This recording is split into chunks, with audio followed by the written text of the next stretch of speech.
بسم الله الرحمن الرحيم.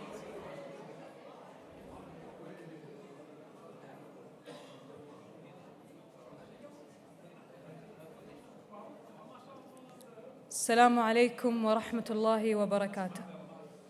ضيوفنا الأعزاء، يسرني أن أرحب بكم في أولى جلسات قمة إرثنا بعنوان المياه والقدرة على التكيف مع تغير المناخ. يوماً تلو الآخر تتناقص مصادر المياه الأساسية وتستدعي سؤالاً لا مفر منه: كيف سيكون حال أكثر من 2 ملياري إنسان يعيشون في بلدان يتهددها شبح أزمة المياه العالمية؟ تتصاعد التحذيرات التي تشير إلى أن نصف سكان كوكبنا قد يواجهون شحاً مائياً خلال السنوات القادمة، وهذا يستدعي منا البحث لحلول عاجلة. على مر القرون تمكن السكان المحليون في المناطق الحارة والجافة مثل دولة قطر من الازدهار في ظل بعض أشد الظروف المناخية قسوة، وقد طوروا نظماً مبتكرة لإدارة المياه التي أثبتت فعاليتها على مر الزمن.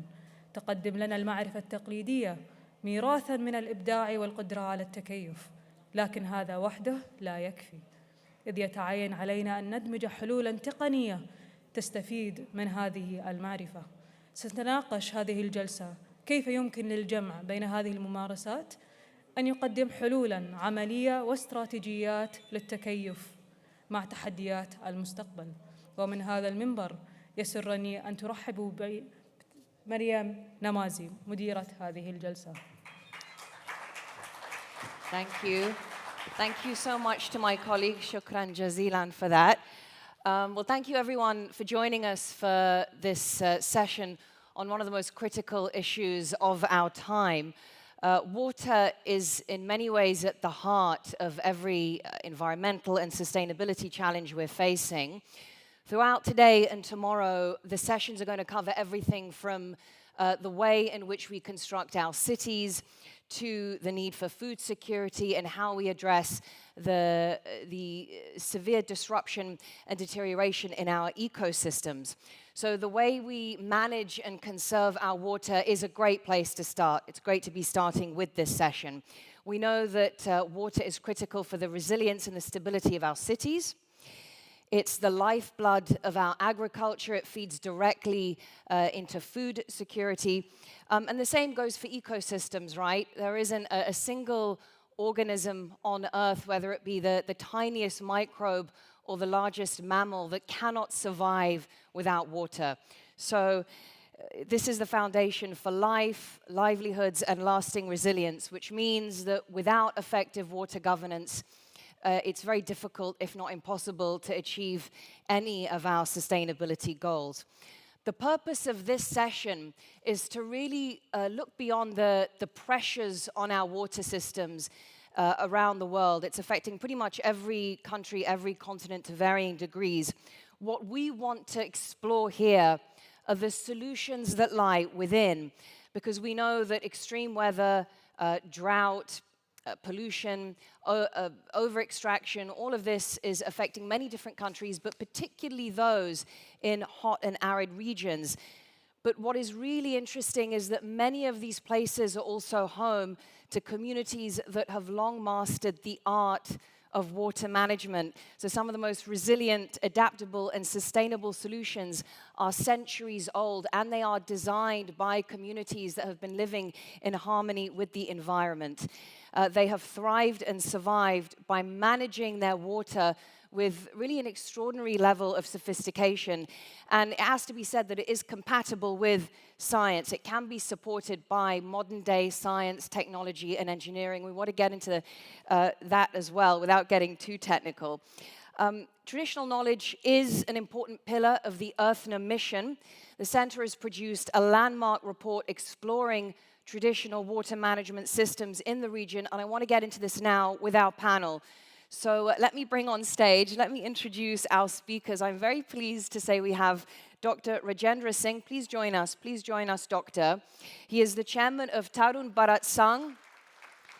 Many of you will be familiar with his work because he's been the main driving force behind this NGO since its inception, and he's worked tirelessly to develop and to promote water conservation and management systems in a country as vast and diverse as India. That's no easy task, so we're honored to have him with us today. Dr. Manzoor Qadir. Manzoor Qadir, if you will join us, Deputy Director of the United Nations University Institute for Water, Environment and Health. Manzoor is an environmental scientist, and we're hoping to draw on his anywhere you like. He has over 30 years of experience working on sustainable development and water. Dr. Anne Perry-Whitmer, teaching associate professor. Please join us, Dr. Anne, at the Carle, Illinois College of Medicine. She is the originator of the emerging discipline of contextual engineering. So this is very exciting that we have her with us. Because that applies societal conditions to technical design processes. And last but not least, we have Dr. Raha Hakim Davar from right here in Georgetown, Qatar. Raha is a hydrologist, a science policy expert, a space science leader, with a proven record of innovation right across government, academia, and industry, but she's currently serving as the advisor to the dean at Georgetown University in Qatar. So it is wonderful to have you all with us. Dr. Anne, I'd like to start with a question to you. Let's see what happens here. I want to ask you about the Earthna Traditional Knowledge Report, because it is the first in a series that sheds light on some important traditional knowledge practices as well. And not just, you've worked with communities to get this information, but also, you know, you have had to, this has really taken time because you've really had to build trust with these communities. Now, the Earthna Traditional Knowledge Report focuses specifically on 3 case studies. It focuses on 3 case studies in Oman, in Spain, and the US Southwest, which share the same systems because of that history of migration and movement there, and finally Peru. So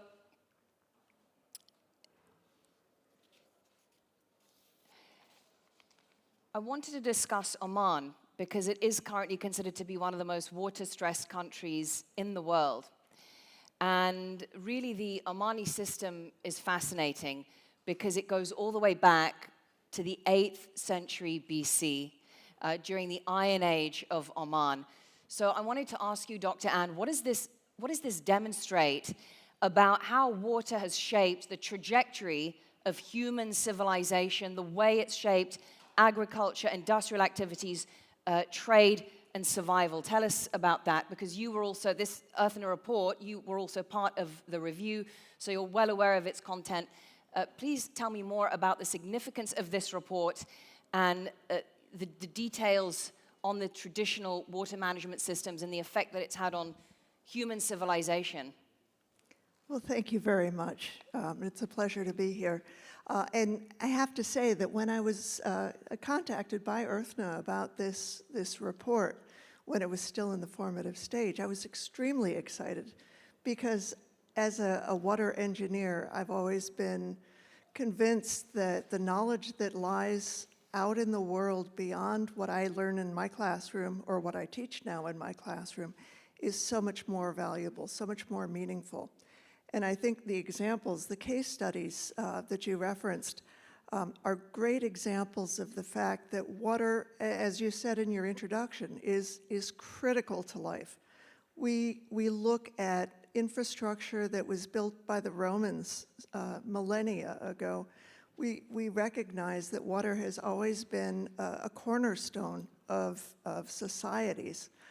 And each of these societies has found its own ways in its own time to manage that water and to preserve that water and sustain it. I do a lot of work around the world on drinking water supply, particularly in light of climate change. And I've come to know a network of people who work on the value of ancestral knowledge or traditional knowledge or indigenous knowledge. What we find is that knowledge oftentimes is disregarded by the scholars, by the academics like myself. because we think new technology is the best. In fact, the technology that grows up in a place is the best technology for that place.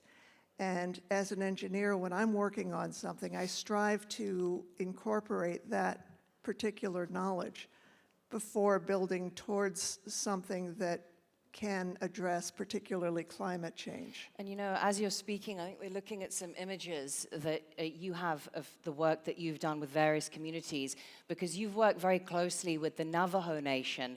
Tell us about this community, who they are, and some of the struggles that they have faced, because they went through a 20-year drought. Is that correct? Tell us what you learned from their traditional water strategies, and how it changed the way you think about engineering and resilience.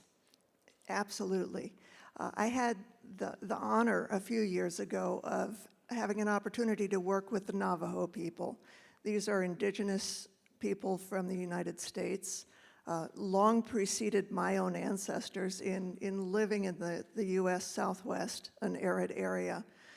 They are skilled at working the land, but I use that term a little loosely because, in fact, they worked with the land, and they still do. And their respect for nature and for the environment and for water is overwhelming to somebody like me who comes from a tradition of managing and controlling nature.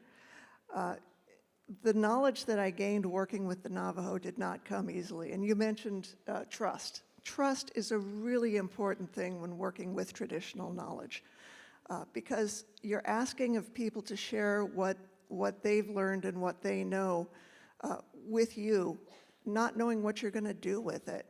It would be very easy for me to take knowledge from the Navajo people and extract that and exploit it, which I don't do, and which I have been very careful to let the Navajo people know that I will not do that, because they are the knowledge holders. The example that you referred to is the Navajo people actually gained worldwide attention during COVID for what was termed the Navajo water crisis. And this was because some reporters visited the very area of the Navajo Nation that I'm working in and noticed that a lot of people living there have been living in drought. With COVID, it became more consequential, and people were concerned about having enough water. So the reporters wrote stories based on their own experience and what they saw, saying these people don't have water to drink. This is a crisis. And those stories did go to newspapers, magazines, television reports throughout the world saying the Navajo are in crisis, they don't have drinking water. Well, I went out and talked with them and spent a great deal of time with them. And what was remarkable to me was that the Navajo people really weren't worried about whether they had drinking water, because they're in an arid region. They always knew how to deal with drinking water. They were comfortable carrying water. They were comfortable managing their limited resources. What they were unaccustomed to was having water for their livestock. Typically, before the drought, water flowed freely across the lands. It wasn't anymore, and so their livelihoods were threatened. A number of engineers had gone into this community and said, we need to help you with drinking water. And the Navajo didn't really appreciate that. We went in and listened to them and talked with them and learned from them about how they handle their water. And we found that their greatest need was agricultural water, and that's what we worked on as a result, drawing from their experience and their knowledge. And that's very important, is when you deal with a community like that, is I suppose the skill of listening to what it is that they need, and then figuring out solutions in a way that doesn't impose it from the outside, but draws on their knowledge in a way that also doesn't exploit them, that is respectful of their legacy and everything that they have lived through. Yeah. And I'm sure my colleagues will agree that we are not trained that way as engineers to do that listening. Well, maybe that's about to change with your new discipline of contextual engineering. Dr. Manzoor, I want to ask you about this now. From your global perspective, at the United Nations University Institute for Water, Environment and Health. What do you see as the most powerful features of these systems? I just want to see if it's possible to throw up some images. But actually, we can bring you those images a little bit later, because you were also reviewing the Earthna Traditional Knowledge Report.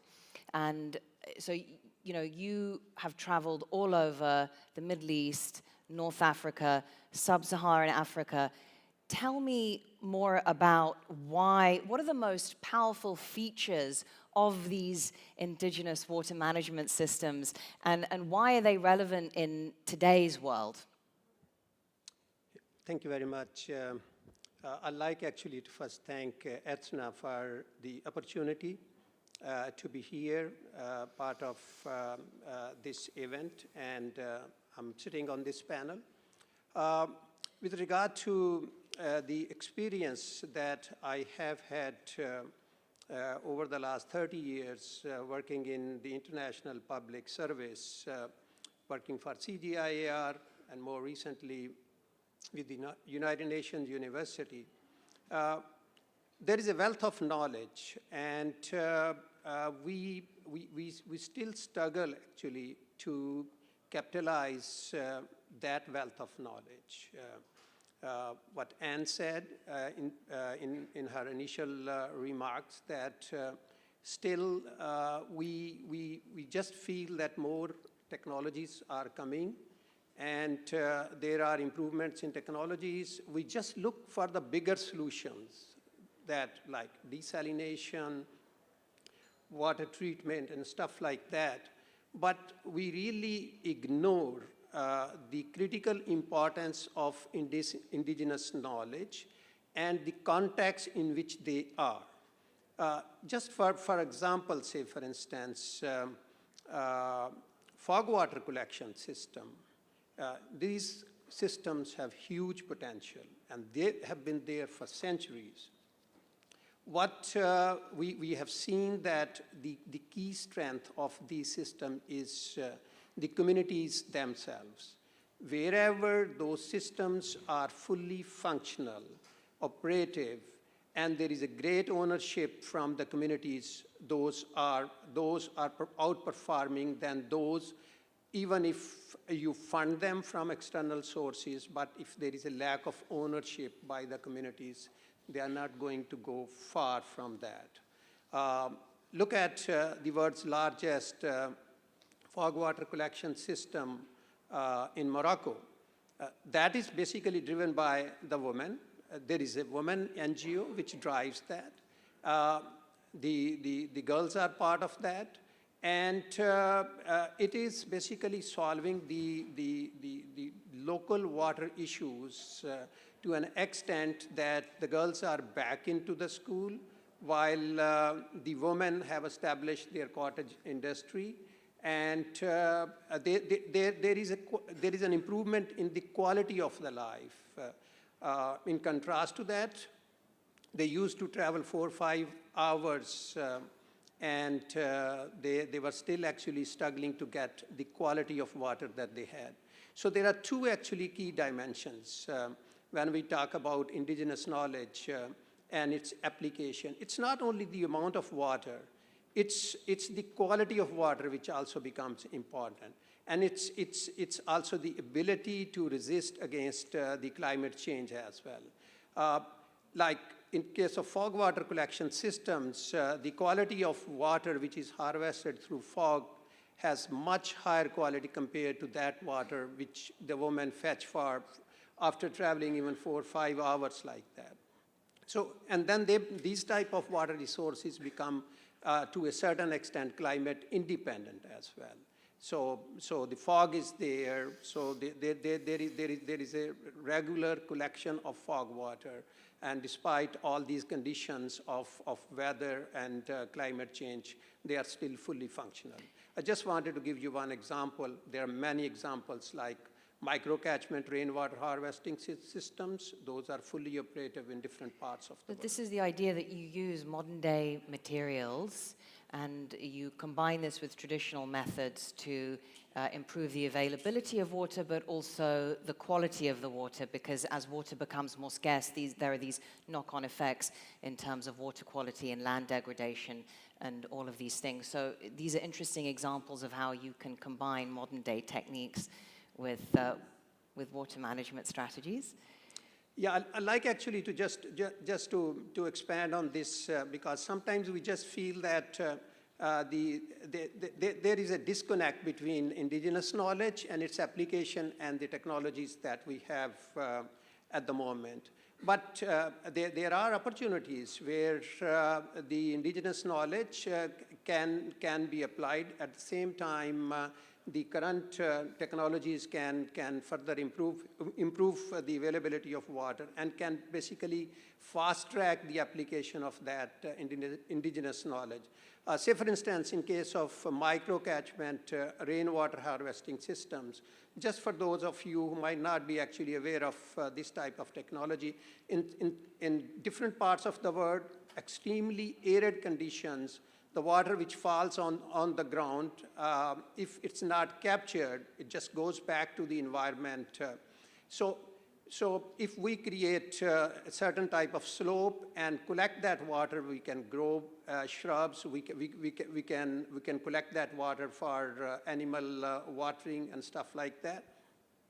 But in order to create those water harvesting structures by ordinary means, it means that it will take a lot of time. So now there is modern machineries available like Valerani's water harvesting systems, so they can actually do that job quite quickly. While the concept remains the same, at the same time the approach remains the same, the structures remain the same, the technology can add value by creating those structures in a quite quick time compared to the conventional approaches. Thank you so much. And as you speak, we're just seeing some images of Oman's Aflaj system, which, as I was saying earlier, is really quite incredible. It dates back centuries, and this is a system that Omanis designed and developed themselves to supply their communities with water. And this is something that we can learn a great deal from, because it still exists to this day. We've spoken about the Middle East, but I also now want to turn to India. Dr. Rajendra, am I right in saying that in 1985, you were inspired by none other than Mahatma Gandhi? Is that right? And this set you off on your journey because you went to live in dry and arid rural Rajasthan. So you were an adventurous young man, and you went there with the intention of introducing modern education and medicine, but you very soon discovered that the people living in this impoverished area wanted access to water more than anything else. When I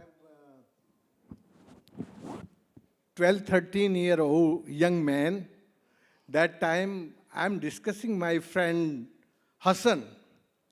I asked why my region is suffering in flood and why your region is not suffering in flood. So he say, I don't know the answer. I asked to my grandfather. So he go to ask his grandfather, and I ask my grandfather. So my grandfather say, you know, I am the elder of this village. So I decide where the black soil and clay soil, that is my area for agriculture, and the higher land is the agriculture for Hassan's grandfather. So before the all rainwater we are conserving and we are using by Johad. So back the new development come and they give the central irrigation system to us, and we forget the old system. So now the old water bodies silt and the water level come up, so that water is broken, that pulse, bend, and that water coming in the village because the water body level is higher due to the silting and the village is going down. So the village have suffering to the flood. So that is my young age. This is when you arrived? Yes, yeah. yes. So that time I am a student of 10th class in my school. After my education, my selection in the government of India, and I moved to the Jaipur city in desert of India. The Jaipur is the capital of Rajasthan. That is the area of desert. So I am working with the government of India, and I seen, the scarcity of water and suffering the people. But my government is not bothered about this. They are bothered about the education and about health. They are not bothered about the water. So I resigned my government service and I moved to where the people is suffering due to the scarcity of water, and there the people is sick due to the malnutrition. They face the night blindness. So I am a doctor that time, so I start the treatment of them. And after the cure, one old man told me, "We not need your education. We not need your medicine. We need water. If you are living with my community, you start with water. You can't live without water here." So I asked, that time my age is 26. So I asked, now I am the 26-year-old man. So how many years I am spending for the understanding about water? So he said, only 2 days. So my dear friends, my old farmer, illiterate farmer, he completed my 2 PhD in 2 days. But that PhD is not in education. That PhD is the real learning from earth and learning from nature. He put me in the dry wells, and he take out and he asked, what you seen in the well? So where the confined vertical fractures, there is the long tree with leaves. And where the unconfined fractures, they are not trees, they are not leaves. So he showed me the path, understanding. So how does that, so this is very important what you're saying about, first of all, you listen, you recognize the problem. It's not that what the central government was trying to do was negative.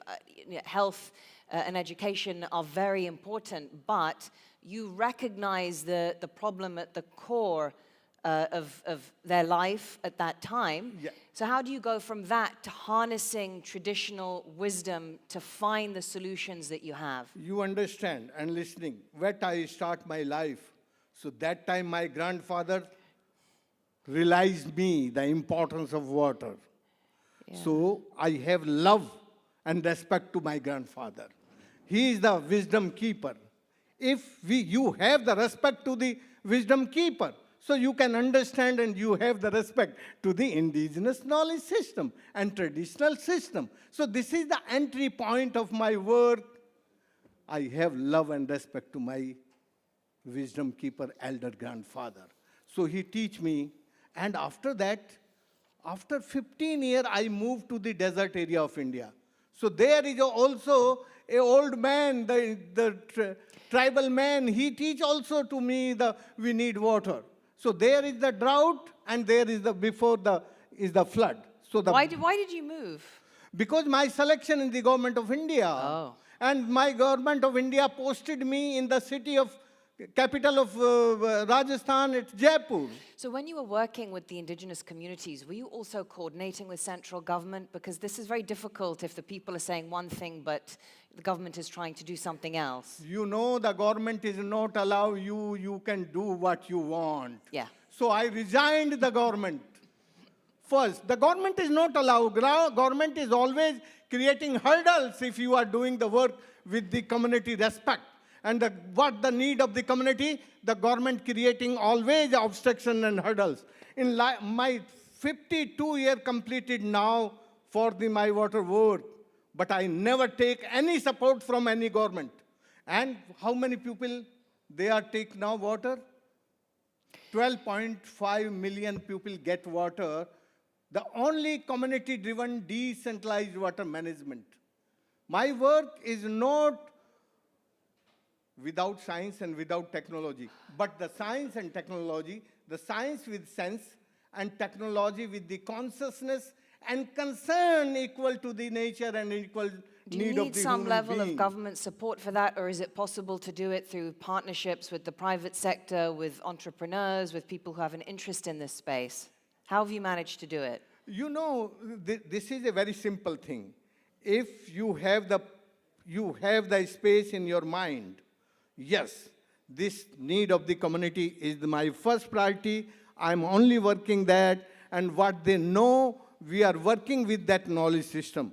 So the people believe you because you don't have any hidden agenda, and you don't have any propagation of your technology and your science.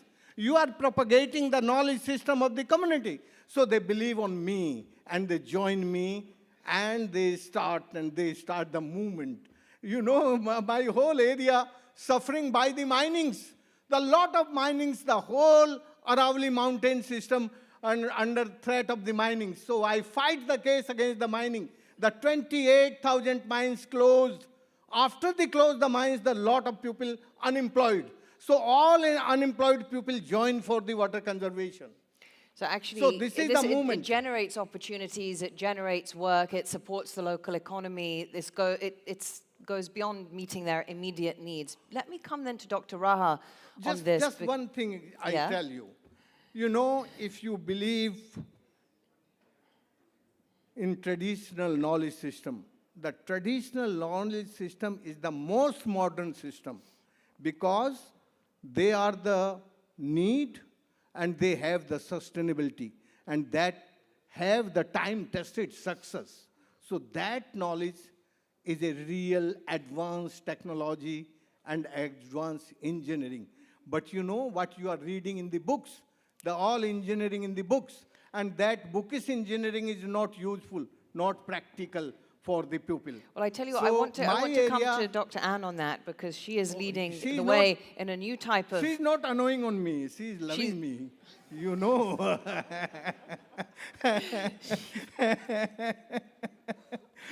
I just finished, you know, the only 5 type of the heat on this planet.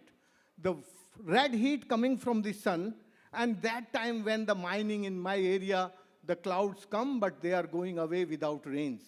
So we conserve the water, rainwater, and due to the conserving the water, and the water going in the underground aquifer, and the water come in the well, and agriculture start. The greenery come up. So the whole greenery doing the sequestration of the carbon from the atmosphere, and the temperature going down. Now my area is a very good rains. That time when I start the work, no rains. The clouds come and they go away without rains. So only way of the sustainability, the indigenous knowledge system and traditional knowledge system. What you described, Dr. Rajendra, is extraordinary because you're talking about water systems that have been regenerated, and these lands, you know, you describe it in such intricate detail, but what you're saying is that it's transformed arid land, desert, into lush, green area of well-being, of agriculture, of productivity, and it's a beautiful example. But I want to come to Dr. Raha, because we've not heard from you just yet, and touch on something that we heard from Mr. Singh, because these large-scale infrastructure projects, you know, they very often overlook indigenous systems in favor of the high-tech solutions. How important is it to not look at the traditional systems in a vacuum from modern-day science, technology, and engineering? They're actually very compatible. Thank you very much, and I must say it's difficult to go after such amazing speakers. It's an honor to be on the stage with all of you. And I think what you said is very important, and I would highlight that traditional knowledge is not, and you've already said this, it's not some other form of knowledge that's separate from the scientific method. Actually, very much so. If we look at the ingenuity that existed from centuries ago, some of these systems like the Aflaj in Oman that we're still using, and others in the region, that these were innovations. This was based on science, on experimentation. And I would say science, what is it really? It's a power of observation. So when we also look at communities, whether in the past or today, we see that they have the power of observation because it's their land. They are the stewards of that land. And so I think that when we look at the, past techniques, what I kind of think, actually, as I was reflecting on this panel, I kind of went into geologic time and actually maybe even looking into the future and thinking about what those in the future will think of us and what we thought were innovations and, the things that they found interesting and useful and the things that they did not. So I would say that the past is very much built on foundational, fundamental understanding of physics. And I think that is, Dr. Ann, your transformation of how we teach engineering. I'm both an engineer and a scientist by training, and so I learned in that this very rigid system of systems-based thinking about how we build infrastructure that I realized once I started to study science and actually looking at the movements that we have the more contemporary movement to actually have more things like nature-based solutions, which is very much looking at historical, the traditional ways that we managed our land, our resources, our water.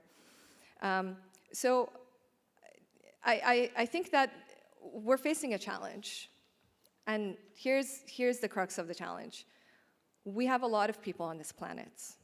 We're still lucky enough to be inhabiting the only planet that we still know of to harbor life and to have water.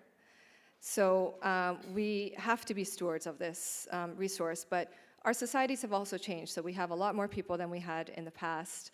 We are living in a way that we did not live in the past, meaning that we want to have the food that we want in the areas that maybe should not be growing that food or should not be harboring that food.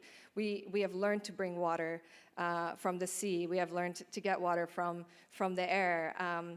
We have, really, these are innovations. I don't think these are negative things. I think these are, it's something that we should be very proud of as a society. But, not forgetting the fact that technology alone is not going to help us address our challenges moving forward. And I would also like to add that actually one of the really important reasons why looking at systems like the afflage is important is actually, if you see in the photos, water is visible. So imagine that in the past, they had this ingenious way of getting water from the ground and moving it for agricultural purposes. So we were able to then move our populations away from, we were able to actually live in different parts of the land than we were in before that. So that's really amazing. But you see, you can actually see the water. And one of the challenges that we face today, it's not just that we need more technology or we need to look at, innovative ways of getting more water or making more water. It's for us to appreciate and understand water. And, I think very few of us today in our modern society really have an understanding of that resource. For example, in Qatar, you turn on the tap and there's water.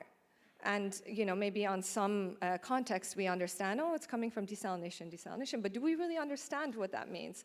That actually that sea is also part of our commons. That sea is also part of our the water that you're taking from the sea and the brine that's left over after, that is also part of our stewardship of the land. And actually, having a tangible understanding of where our water comes from is something that we can definitely, we'll have to learn that in a different way just because of the way our societies have. Educating ourselves on water, on how water is treated, on water supply, on the sources of water. Yeah. And I think that speaks to much of Dr. Rajendra's philosophy, which is to not just view it as a resource, but a living thing that you must have reverence and respect for. Dr. Ann, I want to come to you because I know that, Dr. Raha, you have worked across many different disciplines, and this is the approach that you take. And I suppose that means that the important thing then is to break silos. Successful water management means collaboration across scientific disciplines, policy frameworks, as well as that crucial engagement with the local community. So what practical steps can be taken then to break down the silos between engineers, hydrologists, policymakers, and indigenous knowledge experts to create that kind of holistic system? That's a great question. And I'm actually going to call back Professor Yunus's words from earlier. he talked about systems being our problem. People are not our problem. As we confront climate change, the systems that are in place are our challenge. And I think when we're dealing with water, our biggest challenge is assuming we've got the answers.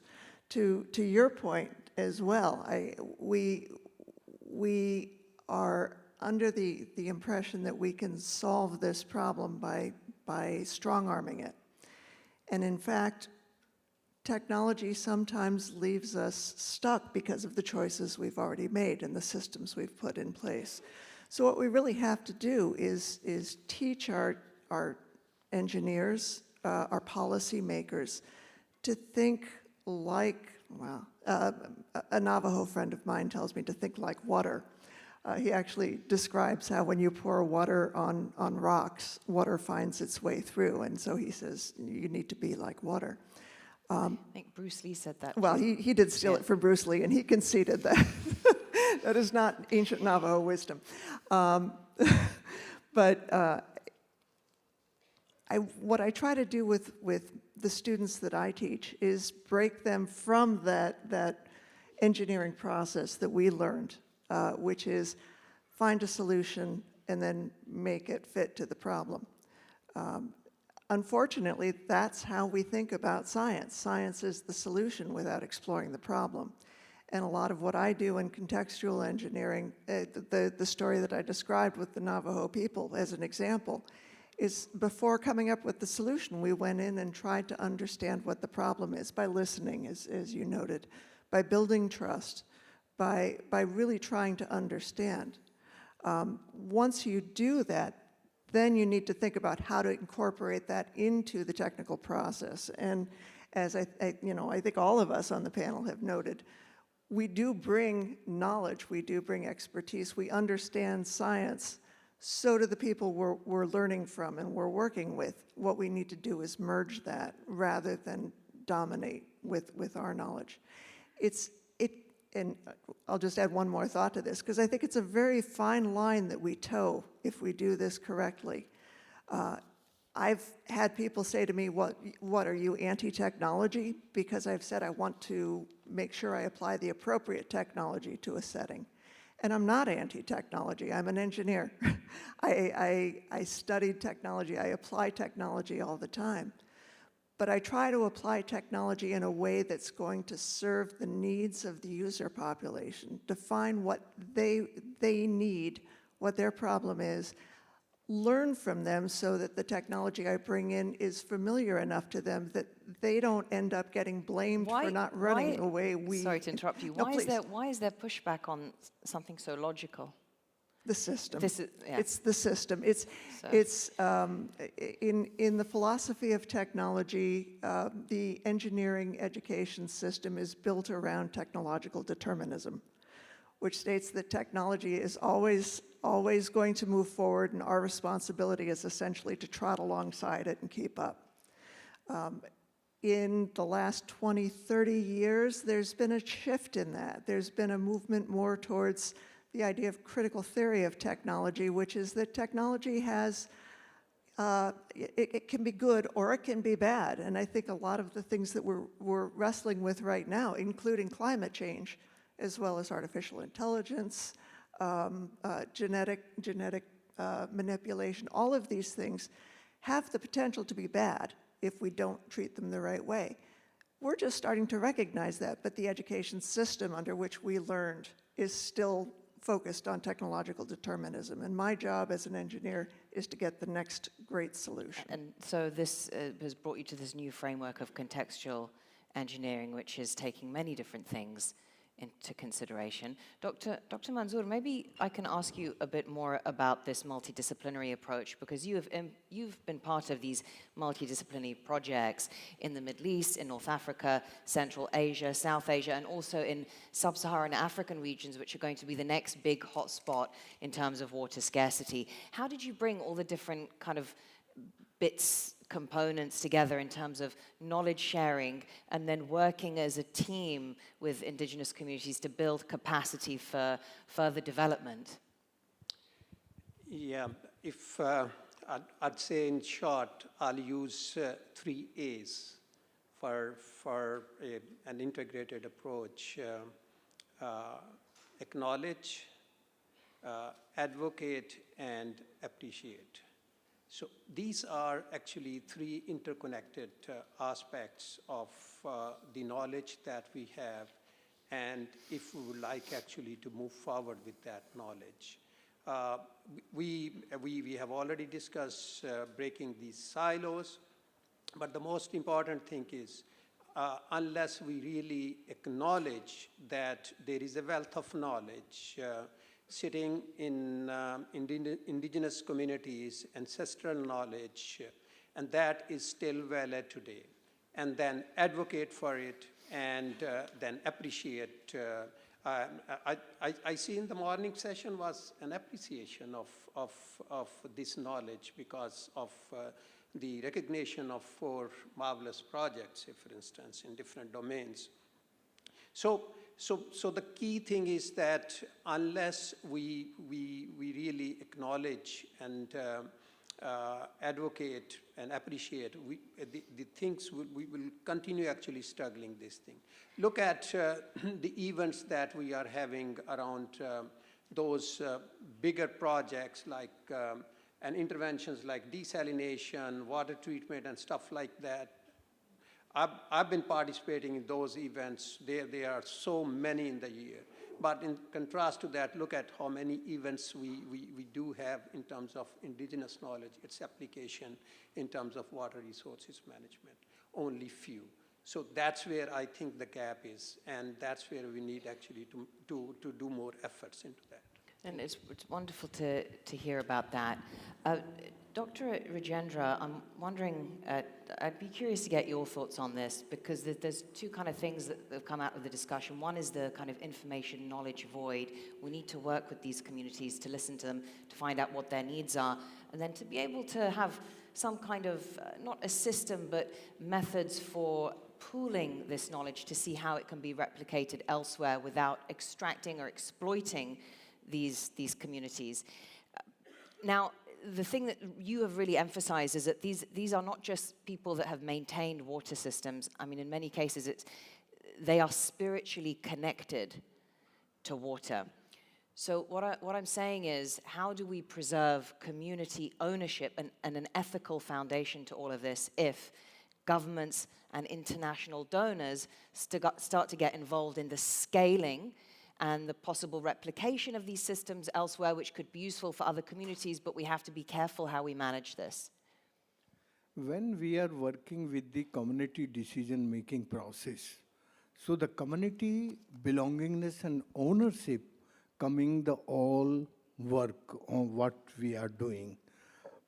So when we start the work that time, only the need of the drinking water, and the people is before displaced from the rural area to urban area, because no water, no employment, no life, no livelihood, or no dignity in life.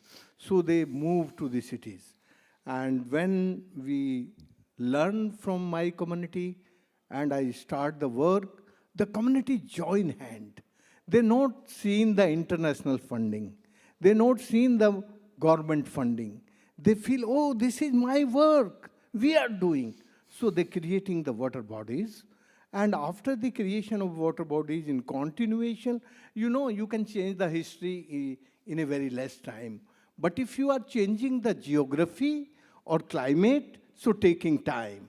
So the first 15 years spending, after the 15 years spending, my small river is flowing and the people is doing agriculture. Before that river is dry and dead. So when the river flowing, the community come back and reverse the migration and they start the agriculture. So when this river is flowing, my government gave the contact to fishing, and the fishing company come from outside. So the people fight against the government. Why you give the contact on the fishing in this river? Before that river is dry and dead, why not that time you come for the contacting, for the money? So finally, my people win, and all outside of the company contact cancelled.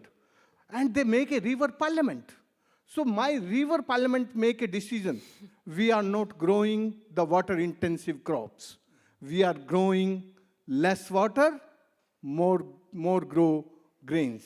So they make a Okay. they make a So it's discipline. it's a self-sustaining thing. Yes. You're saying you don't necessarily need help from the outside or international money. People can do it themselves because when the water starts flowing, it will generate crops, farming, revenue, and all of In these my things, country, yeah. more than 84% water we are extracting from the groundwater. Now the more than 62% aquifer is dry and dead. Our real bank is the underground aquifers, underground water. And this is the now overdraft. No water in the underground aquifers, so now facing problem. But where we are working in more than 10,800 square kilometer area. The small 23 rivers in last 50 years, we rejuvenated, making perennial. And more than 12.7 million people come back and they are doing agriculture. So this is the change is not possible without the community-driven, decentralized management. Does that resonate with what you found in your work with indigenous communities, Dr. Anne? Not entirely. I do agree with you on what you're saying, but I want to push back just a teeny bit because I think there is a risk of extraction. And this is a concern that I've run into, and I've worked with indigenous communities in South America as well, where they've developed knowledge, they hold sacred that knowledge. They don't want to just turn it over and have somebody else make money from it. And that can happen. I'm a part of a coalition of knowledge hubs that have, as of January, has a location on each continent to support communities as information is gathered about traditional or ancestral knowledge to make sure that the knowledge holders still have the intellectual property. They decide whether that information can be shared with others. Because I think a lot of what we're talking about here and a lot of what's in the report is that there are these ideas out there that can benefit everyone. The question becomes, do we, when we get access to that information, take it? Or do we support the people whose knowledge it belongs to in the first place in deciding whether they want to benefit from it? I just say, the engineering, they make a formula. But the community engineering, they are doing with the respect of agroecological, hydrological, climatic diversity. They select the site when they understand the hydroecological diversity. But my engineer, they they calculate the flow of water, and they they say, this site is a good site, and they decide. The community taking the decision after the understanding the diversity of hydroecological diversity. They don't know, they can't speak like me, or they can't speak like you, but they understand. They are the real wisdom keeper, they have the experience. But this educated community never respect to them. They never listening to them. So if you are not listening, your project is not sustainable. You create a very beautiful structure, and when the water comes, they broken my community. Oh yes, this is the government water body. We are not like this water body. So this is the character in this country. Dr. Rajendra, we really appreciate your passion, and it is wonderful to hear from you, and of course to learn more about your work and everything you have done over the decades in India and the beautiful Rajasthan and Jaipur, which, areas that you have transformed. And so it was wonderful to hear more about your work. We do have to wrap up the session now, but maybe I will ask one very quick question of all of you. And I mean, it has to be a very short answer, or else I'll be getting into trouble for letting this run over. What is the most urgent mindset shift that we need to make as a global community to survive this age of water scarcity, which, given everything happening, climate conditions, is likely to get worse? Dr. Raha, you go first. I'd like to go last. Okay. Dr. Anne, the most urgent mind, how do we need to change the way we think to deal with this major challenge? We need to be able to respect the knowledge that exists in a place, whether it developed out of academic pursuits or whether it developed out of experience and knowledge. And if we don't respect that, we will not be able to solve problems with people, for people. Today, due to the fire and drought and flood, this climate change is a global problem. But solution is not global. Solution is local. Solution with its traditional knowledge system. The traditional knowledge always time-tested success. So when we use the indigenous knowledge system, that is the sustainability inbuilt. So I can say final word. If we have love and respect to my traditional knowledge system, we start the solution of scarcity of water and flood of water. Because the flood and scarcity both is disaster. And now this disaster is going on, and the solution is local, and problem is global. Dr. Manzoor, quick. Yeah, I'll just add what the two early speakers have said. We largely miss the critical role of women that they can play, particularly in community-based interventions. And if we really capture that potential, we can really make a big difference. I'll channel what Professor Yunus said earlier in his remarks about the fact that we're all born with infinite creativity. I studied hydrology. I'm a hydrologist, a scientist. But my relationship with water started when I was a child. Starting, I think, around 4 or 5 years old, I'm from the semi-arid city of Isfahan in Iran. And every time it would rain, it seemed marvelous to me. So I started collecting that rainfall. And I would measure it. I had all the, I don't know, I was doing experiments. I had this infinite creativity at that time in my relationship and understanding of water. And I think that's the thing that I realized later on as I was doing my PhD and all my work. We were doing the same things. We're taking measurements. We're understanding. We're observing. And I would say to just the last remarks that were made, I think actually there's a lot more, we need to listen to one another. I think it's very important for the scientific community to be part of communities, to understand ethics involved when we go into, it's a privilege to go to any part of the world that is not your own. And I think understanding that, so that's something that I try to teach my students of the, the respect that they should have. And there's so much for us to learn from our ancestral heritage. And it's important for us to think of new ways of bringing the tradition together with the new and getting the best of all things, because we're facing global challenges. Although a lot of the solutions and the impacts are local, it will take all of the tools that we have for us to solve the challenges that are ahead of us, but I think we can do it. Well, I want to thank you for that, Dr. Raha Hakim-Davar from Georgetown University. Thank you very much for joining us on this panel. Also to Dr. Manzoor Qadir, thank you very much. Dr. Rajendra Singh, thank you. And Dr. Anne Whitmer-Perry, I do appreciate it. We have heard from a truly global panel of experts working at the intersection of science, community knowledge, policy, and resilience. So thank you for sharing your insights on these practices that have existed for not just generations, but for centuries. That wraps up this session. But one quick thing I want to tell you about is there's a whole bunch of exciting sessions and events going on outside in the Agora, just outside. It's the Agora space, which is just outside the Mandarin. I'll be heading there. But lots of fun things happening from 3 until 9 p.m. You don't want to miss it. And the sessions start from 4. So I'll see you there. All right. Thank you.